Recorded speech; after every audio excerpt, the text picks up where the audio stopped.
నమస్కారం, welcome to Suman TV. నేను గీతాంజలి. నమో నారసింహ. నృసింహ దీక్షలు చాలా మంది నృసింహ దీక్ష తీసుకుని వాళ్ళ జీవితంలో ఎప్పుడూ చూడనటువంటి మార్పులు చూసామని చెప్పారండి. ఇది ఒకానొక సందర్భంలో నా దగ్గర కొంతమంది మాట్లాడిన మాట అనమాట. ఇంకొంతమంది మేము దీక్ష తీసుకోలేకపోయామే, మీరు ఫలానా భద్రాచలం దగ్గర ఒక ఆశ్రమం దగ్గర వీడియో చేస్తున్నారు కదండి, మళ్ళీ ఏమైనా అవకాశాలు ఉంటాయా అని అడిగారు. మీ అందరి కోసమే మళ్ళీ నేను భద్రాచలం వచ్చాను. ప్రస్తుతం నేనున్నాను గోవింద కల్పవృక్ష నారసింహ సాలగ్రామ ఆశ్రమం దగ్గర. మనతో పాటు ఉన్నారు ఆశ్రమ నిర్వాహకులు డాక్టర్ కృష్ణ చైతన్య స్వామి గురువు గారు. నృసింహ దీక్షల గురించి చాలా అమూల్యమైన విషయాలు ఇవాళ మనం తెలుసుకోబోతున్నాం. ఇంకా ఆలస్యం ఎందుకు, గురువు గారితో మాట్లాడదాం. గురుగారు నమస్కారం అండి. నమస్కారం అమ్మా. ఎలా ఉన్నారు? అద్భుతంగా స్వామివారి అనుగ్రహం చేత బ్రహ్మాండంగా. నమో నారసింహ. ఆయన ఎప్పుడు బాగుంటాడు, మనందరినీ బాగా ఉంచుతారు. సృష్టి స్థితి అంటే స్థితిని నడిపించేటువంటి వాడు నారసింహుడు. అవును, మనందరినీ కూడా ఆయన అనుగ్రహం చేత ఎప్పుడు కాపాడబడుతూ ఉంటాం మనం అందరం కూడా. చాలా ఎప్పుడు వచ్చినా అదే ప్రశాంతత, ఆనందం అనిపిస్తుంది మళ్ళీ స్వామి దగ్గరికి వచ్చానని. అయితే నృసింహ దీక్షలు గురువు గారు నన్ను ఎంతమంది అడిగారో. అయితే గతంలో జరిగినవి జనవరిలో కదండి? అవునమ్మా. జనవరిలో జరిగిన నృసింహ దీక్షలు చాలా దిగ్విజయంగా పూర్తి చేశారు చాలా మంది. అంతమందిని నేను ఎక్స్పెక్ట్ చేయలేదు అసలు. చాలా మంది ముందుకొచ్చారు కూడా. నరసింహుని గురించి చాలా మంది నరసింహస్వామి అంటే ఉగ్రత్వం ఉంటుంది, భయంతోనూ ఆగిపోయే వాళ్ళే. కానీ ఆయనలో ఉన్న ప్రేమ తత్వాన్ని ఇంకా బాగా తెలిసిందంటే అది మీ వల్ల అండి. చాలా మందికి పరిచయం అయిందనంటే. సో మళ్ళీ ఏమైనా అవకాశం ఉందా, నృసింహ దీక్షలు తీసుకునే అవకాశం ఉందా? అలాంటివి ఏమైనా ఏర్పాట్లు ప్రస్తుతం ఆశ్రమంలో ఉన్నాయా? వివరించండి. జనవరిలో ఫస్ట్ సంక్రాంతి పండుగ నుంచి 40 రోజుల కాలం ఒకటి నృసింహ దీక్ష చేస్తూ మనం 3 రోజులు 5 రోజులు యాగం చేసేటువంటి వాళ్ళం అత్యద్భుతంగా.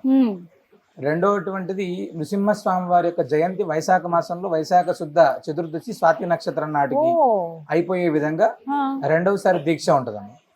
అది ఇప్పుడు వచ్చేటువంటి వైశాఖ మాసంలో మే 2వ తారీఖు నుంచి మే 2వ తారీఖు నుంచి వైశాఖ శుద్ధ పంచమి ఆరుద్ర నక్షత్రం నాడు, అంటే జగదాచార్యులైనటువంటి రామానుజాచార్య స్వామి వారు, ఆదిశంకరాచార్య స్వామి వారి ఇద్దరి యొక్క పుట్టినరోజులు ఆ రోజు ప్రారంభమై 9 రోజుల కాలం పాటు నృసింహ మహామంత్రాలతో, అంటే నవగ్రహాల యొక్క ఏ దుష్ట ప్రభావాలు వీళ్ళపైన ఉండకోకుండా ఉండడం కోసం కేవలం 9 రోజులు, అంటే ఆడవాళ్ళు కావచ్చు, పిల్లలు కావచ్చు, ఎవరైనా కూడా దీక్ష తీసుకోవాలి అనేటువంటి సంకల్పంతో 9 రోజుల కాలం పాటు యొక్క దీక్షను ఏర్పాటు చేసి 10వ తారీఖు నుంచి 10, 11, 12 మళ్ళీ 3 రోజుల కాలం పాటు నృసింహ మహామంత్రంతో నృసింహ యాగం పూర్తి చేసి 12వ తారీఖు మహాపూర్ణావతి అయ్యే విధంగా ఏర్పాటు చేసామమ్మా. అంటే 9 రోజులు నృసింహ దీక్ష, 3 రోజుల కాలం పాటు నృసింహ యాగం, మొత్తం 12 రోజులు అవుతుంది. చాలా అత్యద్భుతంగా జరుగుతుంది భద్రాచల క్షేత్రంలో. దూర ప్రాంతాల్లో ఉన్న వాళ్ళ గురించి ముందుగా అడుగుతానండి. వాళ్ళకి మాలధారణ అవకాశం ఉందా? ఉంటే ఏ విధంగా తెలియచేయండి. మనం దీక్షా సమయంలో హోమం చేసి మాత్రమే ఈ యొక్క దీక్ష ప్రారంభం చేస్తాం. సుదర్శన నారసింహ హోమం చేసి దీక్ష ప్రారంభం చేస్తాం. ఆనాడే మనం స్వామివారికి ధరింపజేసినటువంటి తులసి మాలని అందరికి ఇవ్వడం జరుగుతుందమ్మా. దూర ప్రాంతాల వాళ్ళు కూడా ఆనాడు ఇక్కడికి వచ్చి తీసుకోగలిగేటువంటి అవకాశం ఉంటే చాలా ఉత్తమోత్తమం. ఎందుకంటే గతంలో దీక్ష చేసినటువంటి సమయంలో కానీ ఇక్కడ ఉన్నటువంటి పద్ధతి ఏంటంటే చాలా మంది కొంతమంది ఇక్కడే ఉండిపోయారు, కొంతమంది వచ్చి దీక్ష వేసుకొని వెళ్ళి లాస్ట్ 32 రోజులు ఇక్కడ ఉన్నారు చాలా మంది. వారికి రోజు భోజనాలు అవన్నీ ఏర్పాటు చేసాం. ఇప్పుడు జరిగే 9 రోజులే కాబట్టి ఇబ్బందికరమైనటువంటి అంశం ఏమి ఉండదు. ఇక్కడ ఉండాలనుకుంటే ఇక్కడ పూర్తిగా ఉండొచ్చు, లేదు మేము ఆ రోజు వచ్చి వేసుకొని వెళ్తాం అనుకుంటే 2వ తారీఖు ఉదయం కల్లా 7 గంటలకు ప్రారంభం అవుతుంది. ఉదయం వచ్చి ఆ దీక్షాధారణ అయిన తర్వాత వాళ్ళు యథావిధిగా వెళ్ళిపోవచ్చు. మళ్ళీ 11, 12 తారీఖులో ఇక్కడ ఉంటే ఆ దీక్ష విరమణ చేసుకొని వెళ్ళిపోవచ్చు. అయితే ఇప్పుడు నాకు అర్థమైంది ఏంటంటే 1వ తారీఖున వస్తే ఇక్కడికి సరిపోతుంది. రెండవ తారీఖున మాల వేసుకుని మళ్ళీ యథావిధిగా వాళ్ళ పనులు ఏమైనా ఉంటాయి చూసుకుని మళ్ళీ 11వ తారీఖున ఇక్కడికి రావాలి. అవునండి. ఇక దీక్షలో ఉన్నటువంటి నియమాలు మాట్లాడదాం గురువు గారు. ముందుగా ఎటువంటి నియమాలు, ముందు నుంచి కొన్ని నియమాలు పాటించాల్సి ఉంటుంది. ఇప్పుడు 2వ తారీఖు మాల వేసుకున్నా 31 తారీఖు నుంచి, ఏప్రిల్ 30 నుంచి, లేకపోతే 1వ తారీఖు నుంచి ఖచ్చితంగా పాటించాల్సిన నియమాలు ఏమన్నా ఉన్నాయా? దీక్షాధారణ చేసుకోవాలనుకునేటువంటి వాళ్ళు ఎవరైతే ఉందో ముందు ఇల్లు శుద్ధి చేసుకోవడం, ఫస్ట్ వాళ్ళకు ఉన్నటువంటి క్షౌరకర్మలన్నీ కూడా పూర్తి చేసుకొని ఇల్లు శుద్ధి చేసుకొని బయలుదేరేటప్పుడు వాళ్ళ తల్లిదండ్రులకు నమస్కారం చేసుకొని ఇక్కడికి వస్తే ఈ దీక్ష దాంట్లో పూర్తి స్థాయిలో, అంటే ఆ 9 రోజులు పాటించే దాంట్లో సాత్వికాహారం, ఉల్లి వెల్లుల్లి అలా ఏం లేకుండా నియమమైనటువంటి భోజనం భగవంతుడికి నివేదన చేసి ఆ ప్రసాదాన్ని తీసుకున్నటువంటి విధంగా, అంటే పొద్దున టిఫిన్, మధ్యాహ్నం భోజనం, రాత్రి ఎలా కాకుండా ఉదయం ఏదైనా స్వామివారికి నివేదన చేసిన కొంచెం ప్రసాదం, మధ్యాహ్నం కొంచెం భోజనం, రాత్రి కొంచెం, అంటే దీంట్లో కూడా ఎక్కువగా తినకోకుండా వీలున్నంత వరకు సాత్విక ఆహారంగా కొంచెం నిమిత్తంగా కొంచెంగా తీసుకొని ఎక్కువ శాతం నృసింహ మహామంత్రాన్ని అనుష్ఠానం చేయాలమ్మ. అంటే దీక్ష అనేటువంటిది మనం ఒకసారి చేస్తే ఆ దీక్ష యొక్క ఫలితం మన కుటుంబానికి ఉపయోగపడేలాగా ఉండాలి. చాలా మంది దీక్ష చేసామా అయిపోయిందా వెళ్ళిపోయామా ఇలా కాదమ్మా. మేము చాలా మంది దీక్ష చేసిన తర్వాత వాళ్ళ కుటుంబాల్లో చాలా అద్భుతమైనటువంటి మార్పులు చూసాం. ఆర్థిక స్థిరత్వంగా కుటుంబంలో సెటిల్ అయినటువంటి వాళ్ళు, వివాహానికి సంబంధించిన, ఉద్యోగానికి సంబంధించినటువంటి సంతానాలకు ఇబ్బంది పడి ఇలా ఎన్నో రకాలైనటువంటి మార్పులు మేము ప్రత్యక్షంగా చూస్తూనే ఉన్నాం. గత 9-10 సంవత్సరాల నుంచి ఈ కార్యక్రమం జరుగుతుంది కదా. చాలా కుటుంబాలు చాలా అత్యద్భుతంగా సెట్ అయ్యారు. నృసింహ మహామంత్రాన్ని సాధారణంగా జపం చేస్తేనే అద్భుతమైన ఫలితం ఉంటుంది. ఒక దీక్షగా ఉండి నృసింహ మహామంత్రాన్ని మనం అనుష్ఠానం చేస్తుంటే ఎంత అద్భుతమైనటువంటి ఫలితం ఉంటుందనేది మనం ఊహ కూడా అందదమ్మా. ఎందుకంటే నారసింహ సమోదేవో త్రైలోక్య నాస్తి నిశ్చయ అని బ్రహ్మాండ పురాణం చెప్తుంది. అలాంటి నృసింహస్వామిని, అలాంటి నృసింహ మహామంత్రాన్ని మనం ఒక నియమబద్ధంగా 9 రోజుల కాలం పాటు రోజు ఒక 1000 సార్లు, 500 సార్లు, 108 సార్లు మనం చేస్తూ ఉంటే దాని ఫలితం ఖచ్చితంగా మనకు వస్తుందంటారు. ముందుగా ఇవి అయితే దీక్ష ప్రారంభించినప్పుడు అండి ఇంట్లో ఖచ్చితంగా ఇప్పుడు సరే ఇక్కడికి వచ్చి మాల వేసుకుని వెళ్తారు, అక్కడి వరకు బాగానే ఉంది. ఇంటికి వెళ్ళిన తర్వాత ఇంట్లో పీఠం పెట్టుకోవటం కానీ, స్వామివారి ఫోటో పెట్టడం కానీ, కలుషం ఏమన్నా ఏర్పాటు చేసుకోవాలా, రోజు ఉదయం సాయంత్రం దీపారాధన చేయాలా, వీటి గురించి చెప్పండి. అంటే చాలా మంది కలశాలు, పీఠాలు ఇలాంటివి ఏది అక్కర్లేదమ్మా. మేము ఏం చెప్తున్నాం అంటే నృసింహ దీక్ష ప్రారంభమయ్యేటువంటి నుంచి ఆ 9 రోజుల కాలంలో లేదా 30 కాలంలో వాళ్ళు ఒక నృసింహ స్వామివారి ఫోటో, ప్రాతకాలం స్నానం చేసిన వెంటనే స్వామివారి దగ్గర దీపారాధన, నృసింహ మహామంత్రం ఏదైతే ఉందో ఆ నృసింహ మహామంత్రాన్ని 108 సార్లు పారాయణం, భగవంతుడికి పాలో పండ్లో ఏదైనా నివేదన అయిన తర్వాత నృసింహ స్వామి వారికి సంబంధించినటువంటి అష్టోత్తర శతనామార్చన, అదైన తర్వాత హారతి. మేము ఇవేమీ చేయలేని పరిస్థితి ఉంది. నార్మల్ గా దీక్ష వేసుకున్నారు, సూర్యుడికి నమస్కారం, నృసింహ మహామంత్రాన్ని 108 సార్లు పారాయణం చేసుకోవాలి. ఇది ఖచ్చితంగా చేయాల్సిందే. మంత్రం తప్పకుండా. ఉగ్రం వీరం మహావిష్ణుం జ్వలంతం సర్వతోముఖం నృసింహం భీషణం భద్రం మృత్యుం నమామ్యం. ఈ మంత్రాన్ని 108 సార్లు పారాయణ చేసుకోవడం, యథావిధిగా భగవంతుడికి ఏదైనా నివేదన చేయడం, లేదా ఒక ఆలయానికి వెళ్ళి ఆలయంలో హారతి తీసుకోవడం, ఇది ఖచ్చితంగా చేయాల్సిన. అది కూడా చేయలేము అనుకునేటువంటి వాళ్ళు ఇంక తీసుకోవడం వేస్ట్. ఇవి మాత్రం తప్పనిసరిగా చేయాలి. ఎందుకంటే ప్రత్యక్షంగా ఉన్నటువంటి భగవంతుడికి నమస్కారం చేసుకోవచ్చు స్నానం చేసిన వెంటనే, నృసింహ మహామంత్రాన్ని పారాయణ చేసుకోవచ్చు. ఈ రెండు చాలా చక్కగా ఉపయోగపడతాయి. ఎందుకంటే స్వామి అనుగ్రహం కోసం మాత్రమే మనం చేస్తున్నాం. తప్పకుండా ఆయన మంత్రం అనుష్ఠానం చేయాల్సింది. ఆహార నియమాలు ఏమిటి గురువు గారు, ఎప్పుడెప్పుడు తీసుకోవాలో కూడా వివరించండి. మధ్యాహ్నం, రాత్రి అమ్మ. అంతే. ఉదయం ఏదైనా ఆలయానికి వెళ్ళినాడో ఏదైనా ప్రసాదం ఇస్తే ఆ ప్రసాదాన్ని మనం తీసుకోవచ్చు, లేదా ఏదైనా పండ్లు అలా తీసుకోవచ్చు. అంటే ఇబ్బంది ఉంది, ఆరోగ్యానికి సంబంధించిన ఇబ్బంది ఉంది అనుకో, లేదా మధ్యాహ్నం స్వామివారికి నివేదన చేసినటువంటి ప్రసాదం భోజనం ఏదైనా పర్లేదు, ఉల్లి వెల్లుల్లి అలా ఏం లేకుండా సాత్విక ఆహారం. సాయంత్రం మళ్ళీ యథావిధిగా ఏదైనా అల్పాహారం, అంతేనమ్మా. ఇప్పుడు భార్య గర్భవతిగా ఉన్నప్పుడు ఏ నెల వరకు దీక్ష తీసుకోవచ్చండి? అంటే 3వ నెల దాటితే తీసుకోవద్దు. 3 నెలల లోపల అయితే తీసుకోవచ్చు, 3 నెలల తర్వాత అయితే తీసుకోవద్దాం. నేను పోయినసారి కూడా గమనించాను గురుగారు, చాలా మంది మహిళలు తీసుకున్నారు కదా. చాలా మంది. అసలు నాకు భలే సందేహం అనిపించింది, ముందు అసలు మహిళలు దీక్ష తీసుకోవచ్చా అని మిమ్మల్ని నేను పదే అడిగాను కూడా. చిన్న పిల్లలు తీసుకోవచ్చు, మహిళలు తీసుకోవచ్చు, వృద్ధులు తీసుకోవచ్చు, ఎవరైనా తీసుకోవచ్చు. అంటే నెలసరి ఇబ్బందులు లేకుండా ఉన్నటువంటి సమయాన్ని చూసుకొని తీసుకోవడం అనేటువంటి మంచిదండి.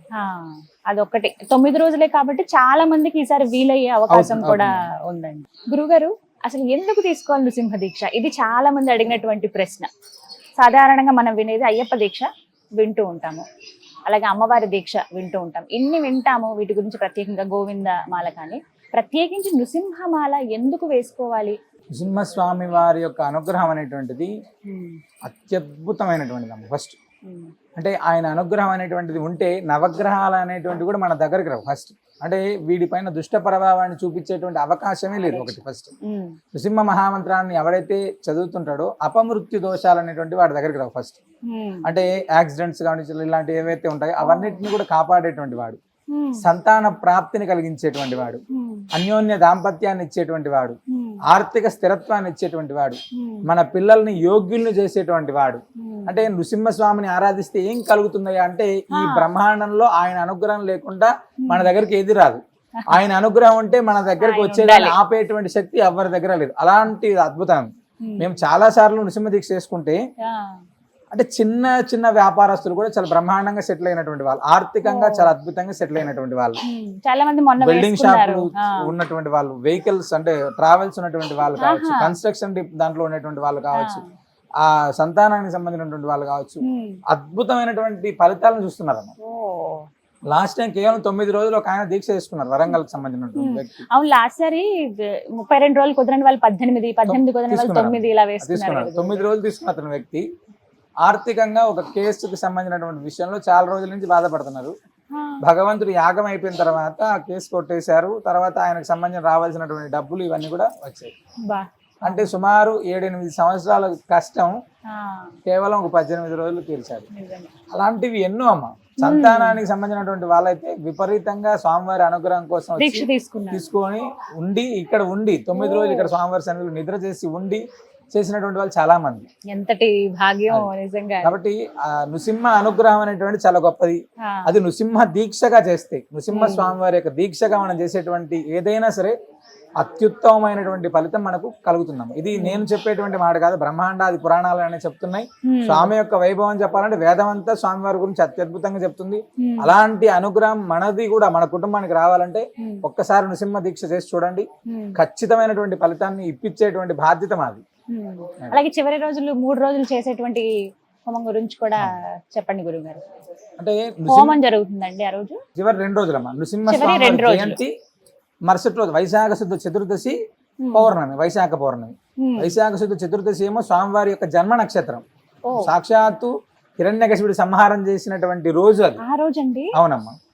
ఆనాడు స్వాతి నక్షత్రం, చతుర్దశి ఆదివారం చాలా అత్యద్భుతంగా స్వామివారి సన్నిధిలో ప్రాతకాలంలో ప్రారంభమై స్వామివారికి 9 కలశాలు విశేషమైనటువంటి అభిషేకం అయిన తర్వాత నృసింహ మహామంత్రంతో హోమం, సాయంత్రం నృసింహ ఆవిర్భావ ఉత్సవం అని ఉంటదమ్మా. చాలా అత్యద్భుతంగా ఆవిర్భావ ఉత్సవం, మరుసటి రోజు నృసింహ మహామంత్రంతో హోమం, పూర్ణాహుతి. ఇవన్నీ కూడా 1,00,000 ఆవు పిడకలను తయారు చేసి ఆ 1,00,000 ఆవు పిడకల్ని కూడా ఆ హోమంలో మనం సమిధలుగా వాడతారమ్మ. చాలా వైభవంగా ఉంటుంది. అయితే ఖచ్చితంగా అవకాశం ఉంటే మీరు కూడా రండి. స్వామివారి తప్పకుండా. అసలు పోయినసారి కూడా రాలేకపోయాను అని అనుకున్నాను, కానీ ఈసారి ఆయన దయ అంత ఆయన రప్పించుకోవాలంటే తప్పకుండా ఈసారి ఆ సమయంలో ఉంటే చాలా బాగుంటుంది. ఖచ్చితంగా ప్రయత్నిస్తాను. గురుగారు, వస్త్ర నియమం చెప్పండి. కొంతమంది ఉట్టి కండవ మాత్రమే వేసుకుంటారు, మామూలు బట్టలు వేసుకున్నా కూడా ఈ పసుపు రంగు ఏదైతే ఉందో స్వామివారికి నిదర్శనంగా చూసేది, ఓన్లీ కండవ మాత్రమే ధరించే వాళ్ళు ఉంటారు. అలా వేసుకోవచ్చా? పూర్తి వస్త్రం పసుపు వస్త్రమే ధరించాలి? ఇక్కడ విషయం ఏమవుతుందంటే మొదటిగా అయితే ఖచ్చితంగా పసుపు వస్త్రాలు వేసుకోవాలి.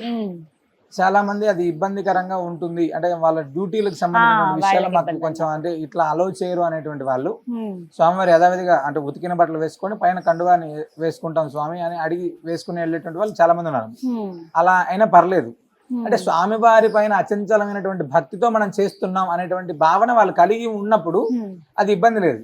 కానీ కావాలని చేయడం అయితే కరెక్ట్ కాదు. అంటే ఇప్పుడు కొన్ని కంపెనీలకు వెళ్తే అది అలో చేయరు, మాకు ఇది నియమం ఉంది, డ్రెస్ నియమం ఉంది, ఇలా ఉంది అనుకుంటే అది మనం స్కూల్స్ లో వెళ్ళేటువంటి పిల్లలు చాలా మంది, మా దగ్గర కాలేజ్ పిల్లలు, స్కూల్కి వెళ్ళే పిల్లలు కూడా చాలా మంది వేసుకున్నారు మొన్నసారి దీక్ష. ఆ స్కూల్కి వెళ్ళేటప్పుడు స్కూల్ డ్రెస్ వేసుకొని వెళ్ళి మళ్ళీ వచ్చిన తర్వాత యథావిధిగా నృసింహ దీక్ష బట్టలు అంటే వాళ్ళకు ఉన్నటువంటి పరిస్థితులను బట్టి. కాబట్టి అలా ఏమి ఇబ్బంది లేదమ్మా, వేసుకోవచ్చు. కొంతమంది షూ వేసుకోవాల్సి వస్తుంది, పోలీసులు అయితే, కొంతమంది డాక్టర్లు అయితే ఖచ్చితంగా వేసుకోవాలి. థియేటర్ లోకి వెళ్ళేటప్పుడు, ఆపరేషన్ థియేటర్ లోకి వెళ్ళేటప్పుడు అంటే కొన్ని కంపెనీల్లో ఖచ్చితంగా షూస్ కంపల్సరీ. అంటే వారికి రక్షణ కూడా అది, మనం దాన్ని కాదనలేనటువంటి. మేము చెప్పేది ఏంటంటే నీ పైన నువ్వు ఉండేటువంటిది భగవంతుడి పైన అచంచలమైనటువంటి భక్తి, విశ్వాసం. ఈ రెండు ఉండి నువ్వు చేయగలిగితే భగవంతుడి ఇలాంటి లోటుపాట్లన్నింటినీ కూడా ఖచ్చితంగా చూడడు. ఫస్ట్ భగవంతుడి పైన నువ్వు అంత ప్రత్యేకమైనటువంటి భక్తి శ్రద్ధలు లేనప్పుడు నువ్వు ఎలా వేసుకుని చేసినా కూడా ఉపయోగం లేదు. 365 రోజులు దీక్ష చేసినా కూడా నీ బుద్ధి అనేటువంటిది కరెక్ట్ లేకపోతే ఉపయోగం. మన బుద్ధి అనేటువంటిది కరెక్ట్ గా ఉంటే స్వామివారి అనుగ్రహం కాంక్షించడం సెకండ్లలో అయిపోతుంది. అది మనం తెలుసుకోవాలమ్మా. గురుగారు, కొంతమంది నన్ను అడిగారు ఒకసారి, నేను దీక్ష తీసుకుంటాను, అయితే ప్రత్యేకించి నా కోసమనో నాకు అనుగ్రహం కోసమనో కాదు, మా అబ్బాయి పరిస్థితి బాగాలేదు, మా అమ్మాయి పరిస్థితి బాగాలేదు, లేకపోతే మా నాన్నగారికి ఇలా ఉందండి, మా అమ్మగారి పరిస్థితి ఇది, మాకు తెలిసిన వాళ్ళకి, నా ఫ్రెండ్ కోసం అని చెప్పి ఇలా పక్కన వాళ్ళు దీక్ష తీసుకుంటూ ఉంటారు. అది సబబేనా? అలా తీసుకోవచ్చా అసలు? అమ్మ, మీరు దానికి వచ్చామైతే మన భద్రాచలంలో ఒక అబ్బాయికి లివర్ కి సంబంధించినటువంటి ప్రాబ్లం అయితే వాళ్ళ తండ్రి గారు నృసింహ దీక్ష తీసుకున్నారు. ఆయన ఆ అబ్బాయి తండ్రి గారు నృసింహ దీక్ష తీసుకొని ఆ దీక్షాకాలం అంతా అబ్బాయి దగ్గర కూర్చొని, అంటే హాస్పిటల్ ట్రీట్మెంట్ ఇవన్నీ జరుగుతున్నాయి కూడా, జరుగుతున్న కాలంలో ఆ అబ్బాయి దగ్గర కూర్చొని ఉగ్రం వీరం మంత్రం చదువుకుంటూ ఉండేవాడు ఆ దీక్షా కాలం అంతా కూడా. ఆహా. అసలు డాక్టర్స్ కూడా ఈ అబ్బాయి ఇంకా కష్టం అని చెప్పినటువంటి వాళ్ళు, ఇంకా కష్టం అన్నటువంటి వాడు ఈ అబ్బాయి ఈరోజు బ్రహ్మాండంగా ఉన్నాడు స్వామి.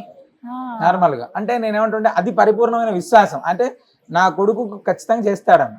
మృత్యువుకు కూడా మృత్యువు భగవంతుడు. మృత్యు అనేటువంటిది మామూలుగా అలాంటి భగవంతుని మనం ఆశ్రయించాం కదా, ఆయన తప్పకుండా చేయగలుగుతాం.